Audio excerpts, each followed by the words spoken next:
Bonjour, nous sommes aujourd'hui le 29 avril 2021. Toujours achetés par les investisseurs globaux, les marchés émergents continuent de monter, ils montent d'environ 1% sur le mois. Néanmoins, ils sous-performent les marchés développés. Cela dit, la volatilité élevée du premier trimestre s'est quand même calmée. Les incertitudes réglementaires, notamment en Chine, sont aujourd'hui derrière nous et les entreprises émergentes affichent de très beaux résultats sur le premier trimestre 2021. En plus, on notera la faiblesse du dollar, ce qui est positif pour les matières premières et qui donne du répit aux devises émergentes. Dans cet environnement, comment se comportent les trois fonds GEM-Way? Alors, nos trois fonds, tous labellisés ISR, rebondissent bien au cours du mois, tant en absolu qu'en relatif.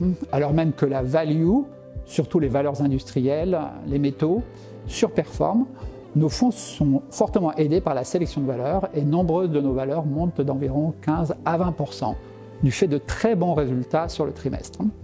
Nos actifs sous gestion sont revenus au plus haut puisqu'ils font 1,8 milliard d'euros. GEM Equity est à 1,520 milliard d'euros, GEM Asia à 142 millions d'euros et GEM China à 116 millions.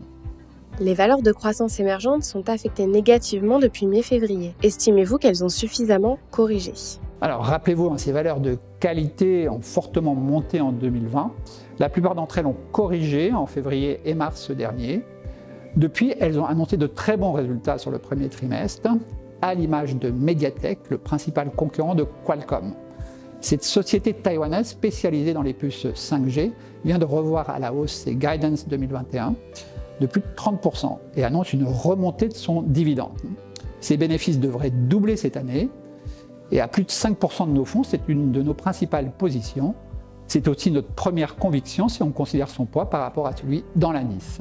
Les actions cycliques émergentes continuent de bien performer en avril. Qu'en pensez-vous? Alors, il est vrai que les matières premières ainsi que les sociétés industrielles se portent bien sur le mois. La baisse du dollar, les perspectives de reprise américaine continuent de jouer en leur faveur. En revanche, les bancaires ne suivent pas, à l'image des banques chinoises qui rechutent en avril. Nous restons donc prudents sur ce secteur. La reprise économique ne va pas être synchrone dans les pays émergents. La situation sanitaire est certes maîtrisée en Asie du Nord et la campagne de vaccination y suit son cours, mais ce n'est pas le cas ailleurs, et notamment en Inde où le nombre de cas Covid atteint malheureusement des sommets. Après avoir baissé, les actions émergentes repartent à la hausse en avril. Est-ce un point d'entrée? Alors, nous continuons d'être dans une phase de réduction de liquidité excédentaire. Il convient donc de rester sélectif. Mais indéniablement, les résultats sont au rendez-vous, ce qui est positif à moyen terme. D'ores et déjà, les valorisations sont bien revenues et la croissance bénéficiaire accélère.